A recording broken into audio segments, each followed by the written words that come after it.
बिस्मिल्लाहिर्रहमानिर्रहीम।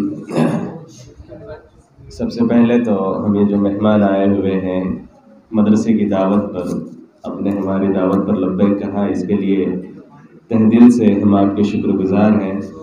आपने यहाँ वक्त दिया और ये कि तलबा की और हम सब की हौसला अफजाई की, तो ये नतीजे का वक्त है। तो इन दो टीमों में पहले नंबर पर फर्स्ट पोजीशन पर जो टीम रही है वो कलीम आजिज़ नहीं है, अल्लामा इकबाल है। और दूसरे नंबर पर जो टीम रही है वो कलीम आजिज़ है। अल्लामा इकबाल को जो नंबरात मिले हैं 293 है, 93, और कलीम आजिज़ उसके मुकाबिल कलीम आजिज़ को जो मफ्तू टीम है उसको 288 नंबर। तो जो तलबा जीते हैं हम उनको भी मुबारकबाद देते हैं, और जो तलबा मफ्तू हुए हैं उनको भी हम दिल की गहराई से मुबारकबाद देते हैं। जज़ाकल्लाह।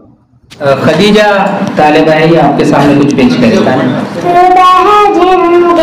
सबसे जुदा वो है प्यारे हबीब खुदा, अल्लाहुम्मा सल्ली अला सय्यिदिना मुहम्मद, अल्लाहुम्मा सल्ली अला सय्यिदिना मुहम्मद, अल्लाहुम्मा सल्ली अला सय्यिदिना मुहम्मद।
गो